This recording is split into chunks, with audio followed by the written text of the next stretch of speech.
Thank you for giving me this opportunity to speak here today. Two speakers have already spoken at great length on different aspects of the issue that we are discussing today. I will not speak in great detail because already two-part video is available on this topic on YouTube. You can anytime listen to those two videos, which is available on, if you put Abhay Kumar JNU on YouTube, you will find it. He took my interview. I am grateful to him, wherein I have explained in great detail different aspects connected with this matter. So I will be speaking mainly, or perhaps I will be highlighting only those aspects which were not covered in those two interviews. See, the idea of reservation receives very hostile response from the caste Hindus of this country, whether they are educated or non-educated. If I say that, oh, I have done, MA, MPhil, PhD from JNU in political science, I can speak good English, they will not accept me. No, reservation wala hai. See, I apply in general category also. See, if you go by the current debate of creamy layer, I can very well be classified as creamy layer because my father retired as Joint Secretary, Government of Bihar. My relatives are also in the USA. So you can say I am a creamy layer. So I apply for general category seat where I am shortlisted, I am called for interview. But after the interview is held, I try to find out whether I am selected or not, because I am an expert on that area. So they will not take me. Why? Because it's a general seat, they will not take me. I am well known, not only in JNU but also outside. So they will say, had it been a reserve post, it would have gone to Umakant. So general seat पे आपका appointment नहीं होगा. Is it not discrimination? Despite having all the qualification and working experience from grassroots to the United Nations level. Is it not a discrimination to say that had it been a reserve post, it would have gone to Umakant? And now I will tell you what happens on the reserve post when I apply. I am not even shortlisted for interview. Can you believe this? I have co-edited a book about which was mentioned in the beginning itself with Sukhdev Thorat. I have other publications as well. But then they will, use a discretionary power and they will say, we invited only those who have teaching experience for interview. So it's, as I was telling to Abhishek ji and I have been sharing with others, it's not a selection process that they conduct. Especially for SC, ST, OBC, it is elimination process they conduct.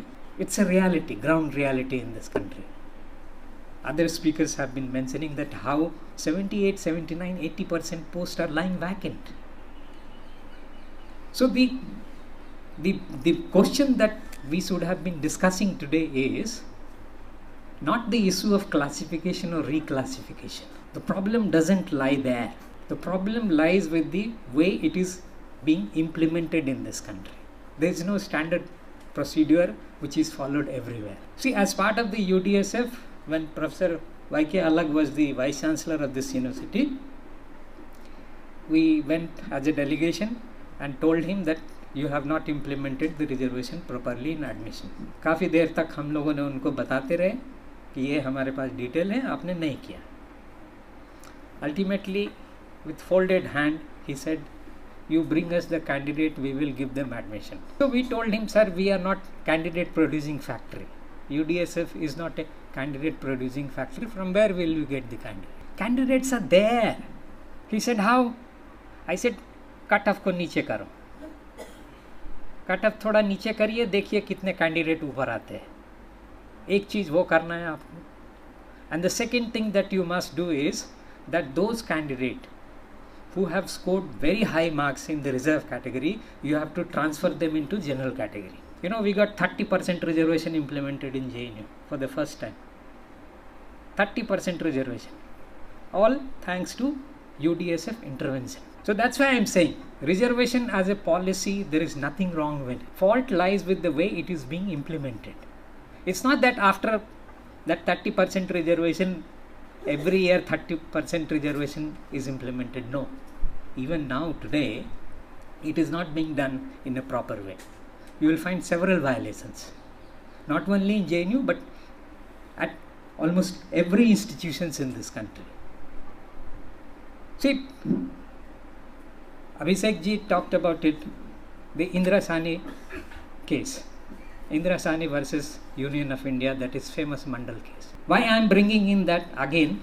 That case was about the OBC reservation. It had nothing to do with scheduled caste. No.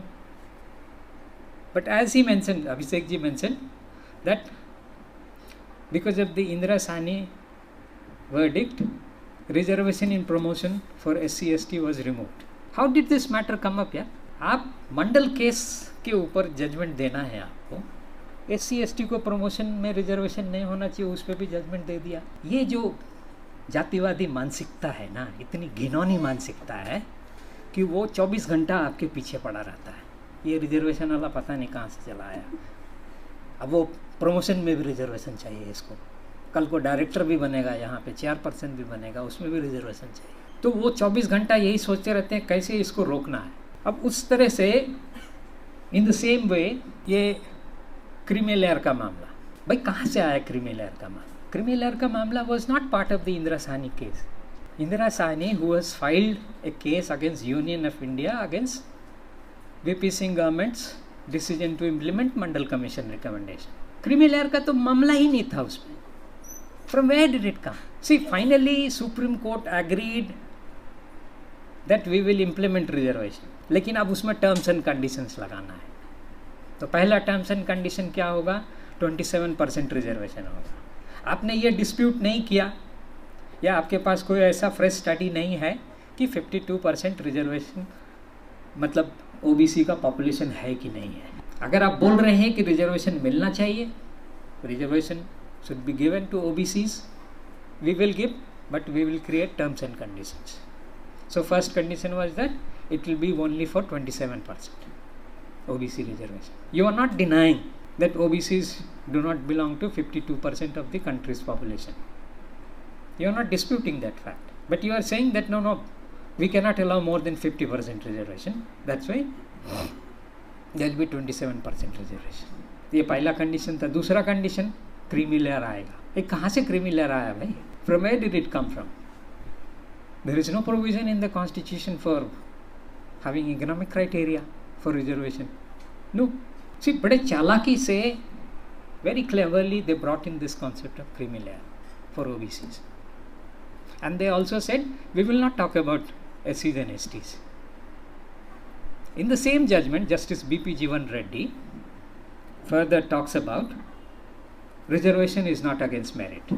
Justice Pandian also supported. Yes, reservation is not against merit. So on the one hand, you are saying reservation is not against merit. That's why you are allowing OBC reservation to be implemented. But in the next paragraph of that judgment, V.P. Jeevan Reddy said, in the super speciality courses, there will be no reservation. What is super speciality courses? Science and technology, medical science, defense, space technology sector, ये सब super speciality course है, वहाँ reservation नहीं मिलेगा. अरे why are you contradicting yourself? भाई उससे पहले के पैराग्राफ में आपने कहा reservation is not against merit. तो आपने जो एक नोशन फैलाया गया है कि रिजर्वेशन मेरिट के खिलाफ होता है, तो आपने उसको बोला कि नहीं रिजर्वेशन का मेरिट से कोई लेना देना नहीं. बट फिर आप बोल रहे हो कि सुपर स्पेशलिटी कोर्स में नहीं रहेगा. जो SC/ST के प्रमोशन को लेकर के जो उन्होंने जजमेंट दे दिया, जो कि नहीं देना चाहिए था उनको, क्योंकि वो कंसिडरेशन के लिए था भी नहीं. अब उसके नतीजा क्या हुआ, और ये सुपर स्पेशलिटी कोर्स वाले का नतीजा क्या हुआ, उसका मैं आप एग्जांपल देता हूँ. पहले वाले का नतीजा ये हुआ कि department of personal and training government of India की 95 के पहले, इस जजमेंट के आने के बाद इमीडिएटली बाद एक ऑफिशियल मेमोरेंडम निकाल दिया और बोला कि SC/ST का प्रमोशन में रिजर्वेशन ख़त्म. Immediately without even consulting with the government ministries, DOPT ने वो ऑफिशियल मेमोरेंडम निकाल दिया. अब उसको लेकर के सारे SC/ST पार्लियामेंटेरियन इकट्ठा हुए. फिर उसके बाद अभिषेक जी ने भी बताया कि कॉन्स्टिट्यूशनल अमेंडमेंट लाया गया 95 में उसको रेस्टोर करने के लिए. सुप्रीम कोर्ट कोई भी चीज़ बोलेगी और आप देखिएगा जल्द से जल्द उसका इम्प्लीमेंटेशन कहीं ना कहीं से शुरुआत हो जाती है. जैसे मेरिट वाला बात है, बोला सुपर स्पेशलिटी कोर्स में नहीं होगा. इमीडिएटली तो वैसा कुछ देखने को नहीं मिला हमको, बट सन 2000 की बात है, in the year 2000 when I was in the final year of my PhD here, me and my colleagues who were there in UDSF, we came to know that UGC had sent a confidential letter to all the central universities that from next academic calendar, next academic semester, there will be no reservation for SC/ST in MPhil and PhD. Why? Because MPhil and PhD is also part of super specialty course. And we were completely shocked. We said nothing doing, we'll put our PhD into dustbin, but we have to protect the reservation for the coming generation. We went and met the Vice Chancellor of JNU. 2 rectors were also there. We requested the Vice Chancellor that please don't implement this order. So Vice Chancellor said we will have to implement this order if we don't get any other letter from the government or UGC. See, what was the issue? The issue was not at all whether there should be reservation or not. No, the issue was that the National SC/ST Commission had written to the Ministry of Human Resource Development, MHRD, that we keep receiving complaints from various people in the country that central universities are not implementing reservation policy in totality in proper manner. So please look into the matter. So MHRD forwarded this letter from the commission to the UGC. Instead of looking into the matter, what UGC did was that they circulated a confidential circular which is not open in public to all central universities that you please do away with the reservation itself. Now we all came together in the UDSF, we decided what to do. We have to protect reservation for our future generation, because ये तो इसी बार से एकदम खत्म कर देंगे. Murli Manohar Joshi was the HRD minister. It was Vajpayee ji was the prime minister. Luckily our Paswan ji was there. So we met in Ramvilas Paswan ji at his residence. His PA was not giving us time, but we told him that you go and tell the minister sir that we are not here demanding job. We are here to protect our rights. तो फिर पीछे side में उनका एक garden है, वहाँ पे हम सभी लोग मिले. We all met him there. We explained him that this is the matter. We gave him a copy also of the letter, because वो letter हमारे हाथ लग गया था somehow, thankfully. In fact, one of the rectors said आपको letter कहाँ से मिला ये बताइए, तो कॉन्फिडेंशियल लेटर है. तो हमने कहा उसको फांसी पे चढ़ाइएगा क्या, हमको कहीं से भी मिला, आपको उससे क्या लेना देना. We made that letter public. So Paswan ji said कि क्या करना है. I said we should go and meet the HRD minister first, Murli Manohar Joshi. Paswan ji said he will not meet you. He will not give time to you. I will take time on your behalf and you will come with me. So I will fix the appointment.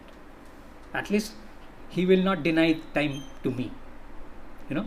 So we went there and met Murli Manohar Joshi with Paswan ji the next day. As expected, his response was very hostile. Instead of looking, patiently into our issues and demands, he is saying, आपको समझ में नहीं आता है मुझे. तो I said, sir क्या समझ में नहीं आया मुझे, आप PhD कर रहे हैं ना, ऐसे ही बोला उन्होंने. तो मैंने कहा हाँ, तो आपको ये भी पता नहीं है कि UGC ऑटोनोमस बॉडी है. मैंने कहा सर किसी ऑटोनोमस बॉडी को ये अधिकार है क्या, मैंने ऐसे ही बोला. मैंने कहा कि आज तो बोलूँगा मैं कि वो संविधान के प्रावधानों से खेल करे. हैं, संविधान में कहीं लिखा है कि अगले सेमेस्टर से SC/ST का रिजर्वेशन नहीं रहेगा. संविधान का प्रावधान है इसलिए हमको रिजर्वेशन मिलता है, और उससे खेलने का काम, उसको बदलने का काम देश की सरकार और संसद कर सकती है, कोई ऑटोनोमस बॉडी नहीं कर सकती. हाँ, आप मंत्री जी के साथ आए हैं तो आप ठीक ही बोल रहे हैं, कुछ देखना पड़ेगा. मीटिंग खत्म हो गई. नीचे आए हम लोग शास्त्री भवन से, तो पासवान जी पूछे कि अब क्या करना है बताइए, कुछ सुझाव दीजिए. तो मैंने उनसे कहा कि सर जोशी जी नहीं करेंगे, तो पासवान जी ने भी कहा कि नहीं करेंगे। ठीक है, वो उन्हीं का तो किया हुआ खेला था, सारा खेला उन्हीं का किया हुआ था। तो हमने उनसे, पासवान जी से पूछा कि कैबिनेट की मीटिंग होने वाली है क्या, क्योंकि ये महीना था बजट जब पेश होता है उसके बाद 1 महीने का रिसेस होता है, there is always a recess, and then after April 14th Parliament meets again to discuss the budget. You know, in February when the budget is presented there is a 1 month recess, and then after April 14th, वही मार्च अप्रैल के time के आसपास की बात थी। तो what our strategy was that outside the parliament we will do the movement, inside the parliament we were meeting our parliamentarians to raise the matter whenever parliament reopens. But in the meantime एक strategy ये भी था कि जो हमारे cabinet minister हैं उनसे मिल करके हम कैबिनेट के अंदर ये मामला उठाते हैं। So I asked Paswan ji, when is your next cabinet meeting? He said 2-3 दिन में होने वाला है। I said, you raise the matter within the cabinet with the Prime Minister, that why without discussion in the cabinet a decision like this has been taken. Government has not taken a stand on this. Parliament did not discuss this issue. Then why UGC was allowed to take a stand like this? Why UGC passed a decision like this? So you raise the matter with the Prime Minister and other cabinet ministers. So he said, आपने सारे papers दे दिए? मैंने कहा सारे दे दिए आपको, आप उठाइए। He went there Vajpayee ji के पास कि, तो वाजपेयी जी से, हाँ पासवान जी क्या बात है, ये क्या पेपर है पासवान जी? तो मैंने कहा सर आप खुद ही देख लीजिए, मुझे बोलने की ज़रूरत नहीं पड़ेगी, आप खुद ही देख लीजिए क्या है ये। तो अच्छा जोशी जी मैं ये क्या देख रहा हूँ? नहीं सर ऐसा तो कुछ नहीं। अरे क्या नहीं बोल रहे हो भाई, ये तो आपका लेटर है यूजीसी का, ये कब डिसाइड किया था हम लोगों ने? ये तो गलत बात है जोशी जी, हम लोगों ने कभी इस तरह का कोई डिसीजन लिया, क्योंकि पासवान जी ने उनको बोला था कि हमारी एनडीए की सरकार दलित आदिवासी विरोधी काम कर रही है। ये हम लोगों ने तो कभी इस पर कोई डिस्कशन तक नहीं किया। ये कैसे यूजीसी डिसीजन ले सकती है इस तरह से? आधे घंटे के अंदर कैंसिल होना चाहिए, मैं कुछ भी नहीं सुनना चाहता हूँ। एंड बिलीव मी, 1 घंटे के अंदर वो कैंसिल हो गया ऑर्डर। तो मैं ये कह रहा हूँ कि हर सरकार अपने अपने तरीके से SC/ST के इश्यूज़ को लेके हमेशा पॉलिटिक्स खेलते रही। गंगा जी ने, केविन रड जो ऑस्ट्रेलिया के प्राइम मिनिस्टर थे, जिन्होंने वहाँ के आदिवासी समाज से माफ़ी मांगी पार्लियामेंट के अंदर पूरे देश और दुनिया के सामने, 2007-8 के समय मनमोहन सिंह ने, जब हमारे यहाँ के प्रधानमंत्री, उन्होंने एक डेलीगेशन आई थी दलित्स की जो अमेरिका, यूके, कनाडा में रहते हैं, उनके सामने उन्होंने ये कहा, एक भारतीय प्रधानमंत्री के द्वारा पहला स्टेटमेंट है कि the practice of untouchability was verse then the practice of apartheid, but माफ़ी नहीं मांगा। तो हमने उस मामले को उठाया था यूनाइटेड नेशन में भी जाकर के, क्योंकि यूनाइटेड नेशन में एकदम ठीक उल्टा काम कर रही थी, वो हमारा ही विरोध कर रही थी भारत सरकार, मनमोहन सिंह की सरकार थी। तो इसलिए कोई फ़र्क नहीं पड़ता वो कांग्रेस की सरकार हो चाहे भाजपा की सरकार हो, वो आपका प्रत्यक्ष और अप्रत्यक्ष रूप से आपका विरोध करते रहेंगे। वो आप मिलने जाएंगे तो लगेगा कि ये तो हमारे सबसे बड़े समर्थक हैं, लेकिन एक्चुअल प्रैक्टिस में वो आपके सबसे बड़े विरोधी हैं। ये भी एक सच्चाई का हिस्सा है और उसी के साथ हमको जीना है। मैं ये और भी थोड़ी बात बोलना चाह रहा था, जिसके कॉन्टेक्स्ट में ये जानना ज़रूरी है कि इंदिरा साहनी केस जो है वो कुछ दरवाजे खोलता है, लेकिन बहुत सारे दरवाजे बंद भी कर देता है, और उसको एक आधार बनाया। जो फर्स्ट 140 पेज है करंट जजमेंट का, जो सुप्रीम कोर्ट के चीफ जस्टिस का जजमेंट है चंद्रचूड़ जी का, आप उसको पढ़िए। इंदिरा साहनी केस और भी बहुत सारे रेफरेंसेस हैं, जिसको एक बेस बनाया गया है ये जस्टिफाई करने के लिए कि कैसे स्टेट्स कैन रिक्लासीफाई। बाकी लोगों का जजमेंट पढ़ेंगे, गवाई जी का तो 280 पेज का जजमेंट है, ठीक है, सबसे बड़े कानून के जानकार वही हैं और बाबा साहब के भी फॉलोअर हैं, ठीक है। तो वो बाबा साहब का एग्जाम्पल देंगे और उनका स्टेटमेंट देंगे कि कैसे वो भी सपोर्ट करते हैं। आप अभी तक का जितने भी जजमेंट आए हैं, हाई कोर्ट हो, सुप्रीम कोर्ट हो, लोअर कोर्ट हो, खास करके रिजर्वेशन का मामला हो या SC/ST एट्रोसिटी का मामला हो, आप किसी भी जजमेंट को उठा के पढ़ दो, उसको they should be thrown in the dustbin only, believe me. But वो इतने लर्नेड जजेस हैं, मैं उनके खिलाफ कुछ नहीं बोलना चाहता हूँ, अदरवाइज मेरे ऊपर ही कंटेम्प्ट लग जाएगा, ठीक है। I have full respect for them, but it doesn't mean that they are our gods. बहुत ही गंदे जजमेंट है। कोई भी जजमेंट आप उठा के पढ़ लीजिए।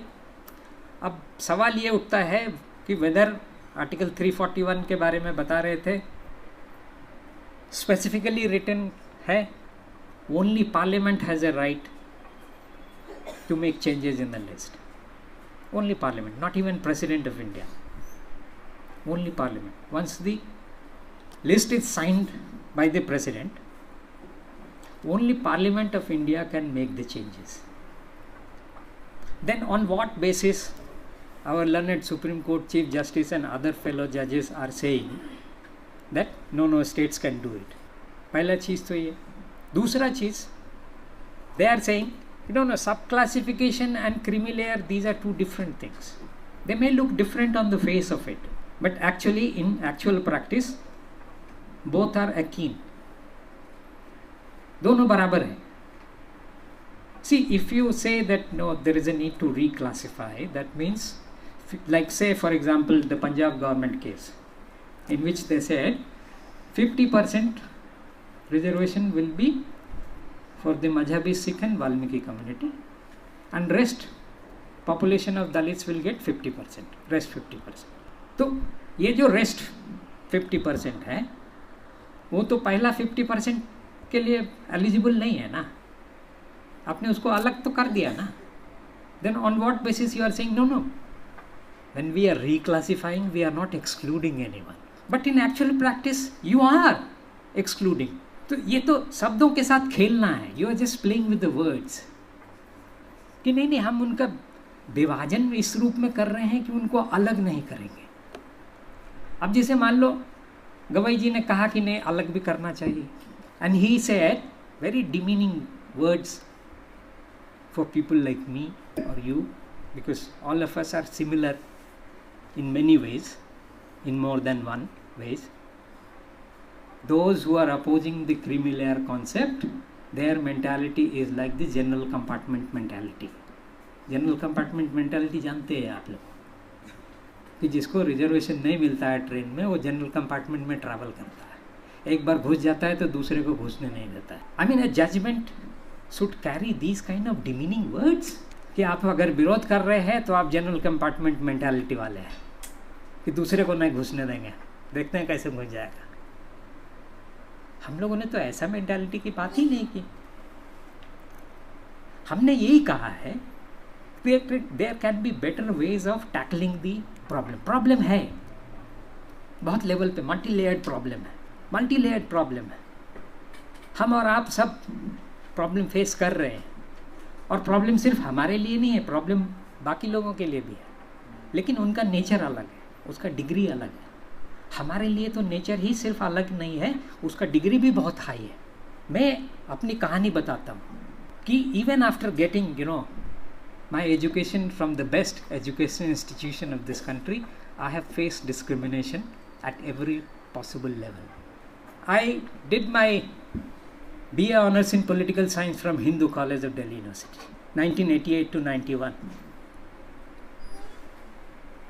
I came all the way from Patna, all alone. Spent the first night at railway station because I had no place to go. But I was determined I will get admission. I took admission.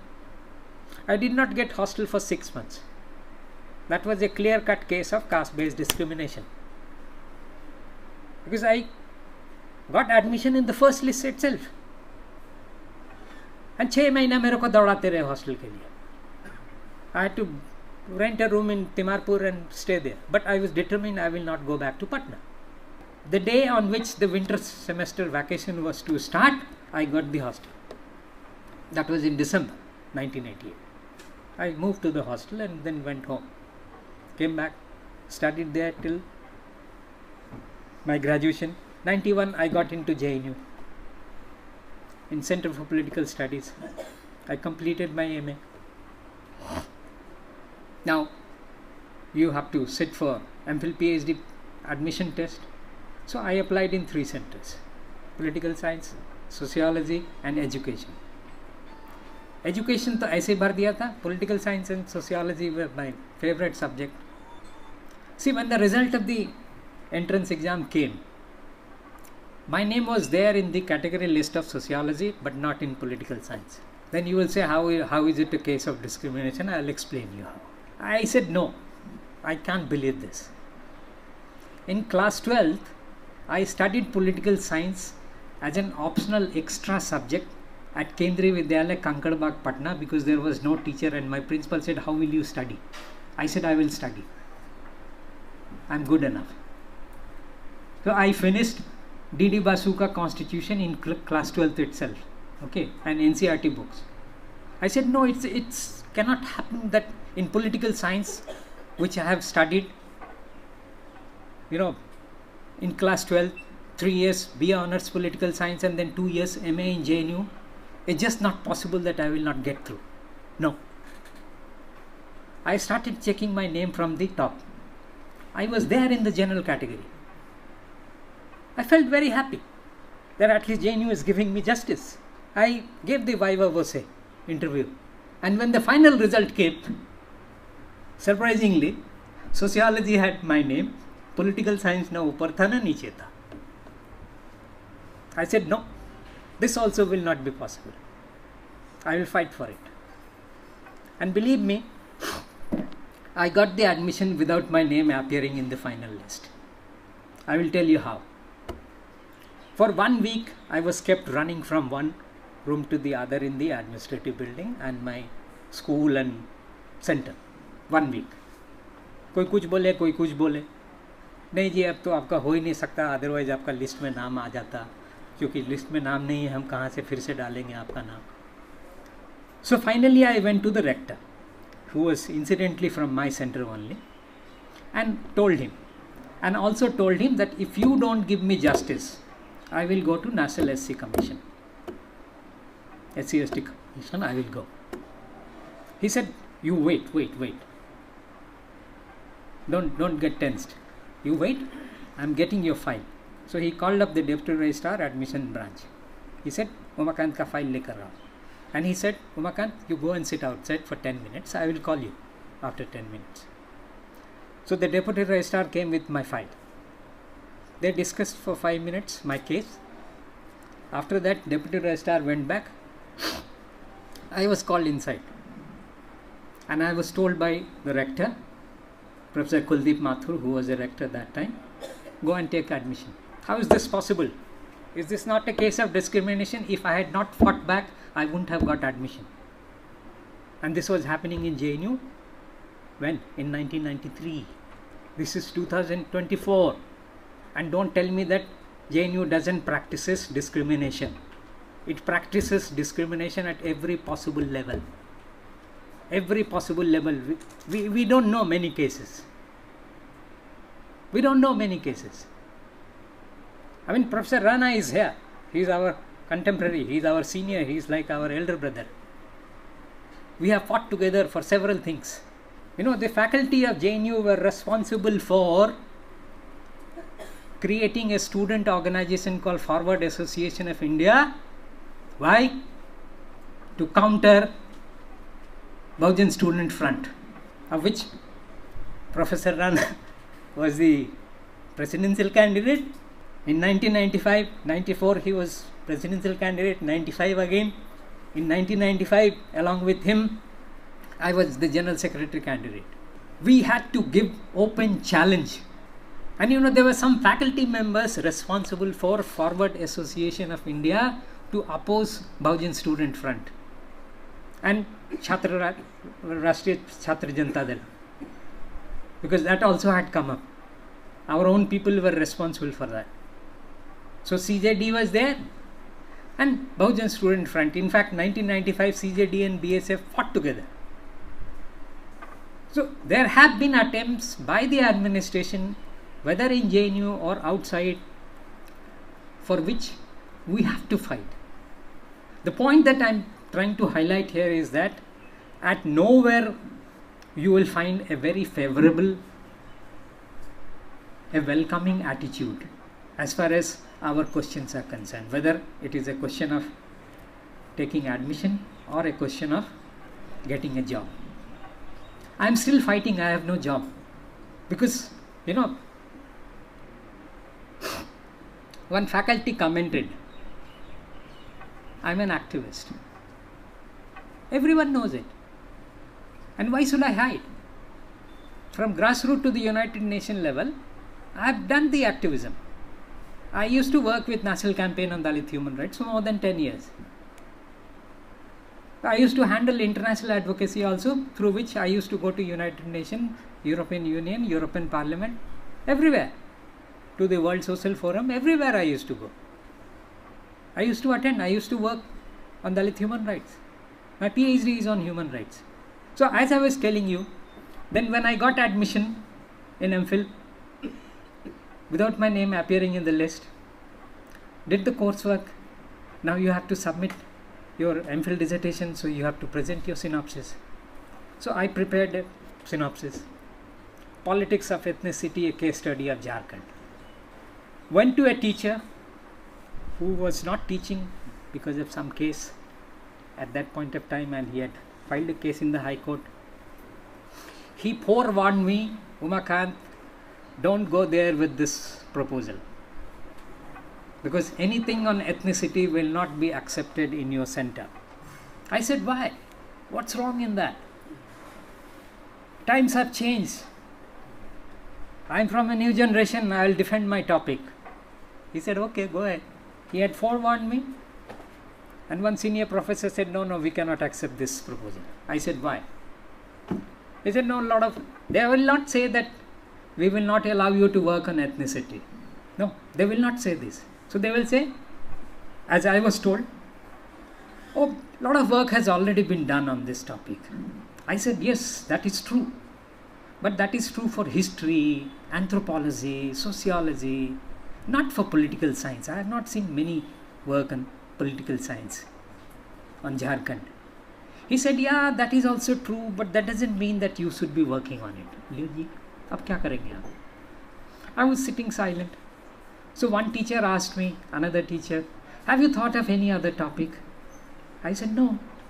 Then another teacher said, okay, if you are that keen on Jharkhand, why don't you work on partisan politics in Jharkhand?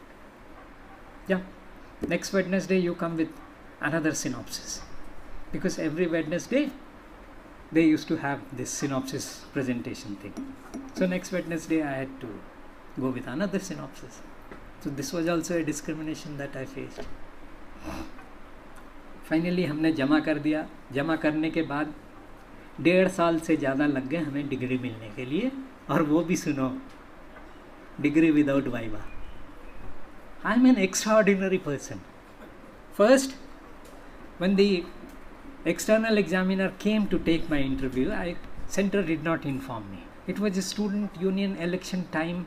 I would never come to center. There was only a notice put up at the notice board that Umakant, please meet the undersigned. उसमें ये भी नहीं लिखा था कि MPhil का viva होना है आपके डिसर्टेशन के ऊपर इतने तारीख को, कुछ भी नहीं लिखा था. One person came and said, अरे तुम्हारे नाम का एक नोटिस लगा हुआ सेंटर में.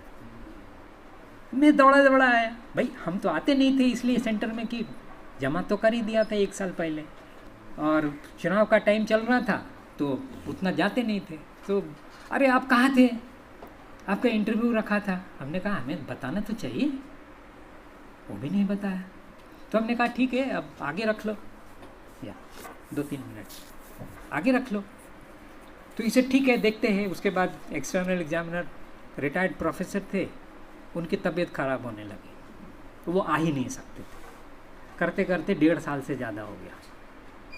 ठीक है, मेरा डिग्री अवार्ड नहीं हो रहा है, क्योंकि वाइवा नहीं होगा तो डिग्री अवार्ड नहीं होगी. तो फिर मुझे एक टीचर ने, सोशल साइंस का ही एक टीचर ने बताया कि there is a provision in the university statutes that if there is an undue delay in holding the viva, degree can be awarded without viva. ठीक है. So I told my supervisor, कि ये university में provision है. She said I am not aware of such rules. I said कि ma'am, if it is applicable in one centre, it can also be applicable in another center. So you please take up the matter with in the faculty meeting at least. So next faculty meeting they took up the matter, and then it was referred to the dean office, and then it went to CASR, and then Professor Ashok Mathur was the dean that time. He said degree award नहीं किया, 1.5 साल से ज़्यादा हो गया, इसको degree award करो. So I was awarded MPhil degree without my viva. Now PhD के synopsis के time पे I wanted to work on Dalit human rights. Why Dalit human rights? Why not Dalit civil rights? Why not atrocities on Dalit people? So that time I was very clear that I will not bow down to their pressure. I will not change my synopsis. I will work on this topic only. Let them ask me questions. I will prove them that why there is a necessity to do this kind of research work on human right of Dalits in Bihar. Why? So they finally agreed. The point that I was making here is that even if say 40% people from my caste have improved their lifestyle, rest 60% are still in a backward state. The process of development in this country is so uneven that just 3-4 days ago a new study has come, which is done by professor from Indian Institute of Management Bangalore and some 2-3 other people, which says that SC/ST people, when they are engaged in business activities, the possibility of getting income from business activity for SC/ST is 15 to 18% less than others. So if you have money, then only you can get into the business sector, right? You are much more privileged than others. So doesn't mean, as I was telling earlier also, that if Ramnath Kovind became President of India, doesn't mean that his family members will not face, or even Ramnath Kovind will not face discrimination in society, or whether Draupadi Murmu's family or Draupadi Murmu will not face problem in society. Because Kovind ji was not allowed to enter the Puri temple. Have you seen that video? जिसमें वो ब्राह्मण priest जो है ना, उनका पाँव पकड़ रहा है, नहीं जाने दूंगा, नहीं जाने दूंगा, नहीं जाने दूंगा. उसी तरह से बाकी लोगों के साथ भी होता है. पहले का भी केस बता चुके हैं. हमें अपने संघर्ष जारी रखनी पड़ेगी. क्लासिफिकेशन और नो क्लासिफिकेशन का मुद्दा ही नहीं है. ये सिर्फ मुद्दा भटकाने वाला मुद्दा है. असली मुद्दे पे आइए. सबको मैं आज वही सवाल उठा रहा हूँ कि जिस कम्युनिटी में पढ़े लिखे लोग नहीं हैं, उसको आप नौकरी दे देंगे? कैसे दीजिएगा? कहाँ से देंगे आप नौकरी? हर चीज़ के लिए आपने एक कट ऑफ बना के रखी है. वो कट ऑफ में आप नहीं आएंगे, आपको ना एडमिशन मिलता है, ना आपको नौकरी मिलती है. भाई आप 30%, 25% वाले को आप एडमिशन देंगे? हो ही नहीं सकता. कहेंगे नहीं नहीं, ये तो हमारे कट ऑफ में आता ही नहीं, कहाँ से देंगे? बात है EWS का जो रिजर्वेशन है कि भाई इकोनॉमिक क्राइटेरिया पे रिजर्वेशन नहीं होना चाहिए. संविधान में कोई प्रावधान नहीं है. सरकार इतनी चालाक है कि 2019 में उन्होंने 2 कॉन्स्टिट्यूशनल अमेंडमेंट किया. और वो 2 कॉन्स्टिट्यूशनल अमेंडमेंट क्या है? आर्टिकल 15, आर्टिकल 16 में क्लॉज 6 जोड़ा गया, जिसमें ये कहा गया कि इकोनॉमिकली वीकर सेक्शन के लोगों को रिजर्वेशन मिलना चाहिए. अब उस आधार पे सुप्रीम कोर्ट उसको खारिज तो कर नहीं सकती, लेकिन सुप्रीम कोर्ट इस आधार पे तो खारिज कर सकती थी कि 50% से ज़्यादा रिजर्वेशन नहीं देंगे, लेकिन नहीं किया उन्होंने खारिज. उसको सही साबित घोषित कर दिया. लेकिन जब बिहार गवर्नमेंट ने अभी सेंसस कराने के बाद 65% रिजर्वेशन देने की घोषणा की, तो पटना हाईकोर्ट जजमेंट ने उसको खारिज कर दिया कि 50% से ज़्यादा रिजर्वेशन नहीं हो सकता. तो 50% से ज़्यादा रिजर्वेशन फिर आपने EWS कैसे दिया? 10% कैसे दे दिया? तो ये बदमाशी चलते रहेगी. अब ये तय करना है हमको कि हम अपने अधिकार को सुरक्षित कैसे करें without fighting among ourselves, without creating divisions within our own self. अब ये हमको तय करना पड़ेगा. ये सारे लोगों को, हमारे समाज जिसको हम बहुजन समाज बोलते हैं, उसको बैठना पड़ेगा और ये तय करना पड़ेगा कि 21 तारीख को कोई मैसेज देना है तो ढंग से मैसेज दीजिए, और नहीं तो गाते बजाते रहिए. Thank you very much.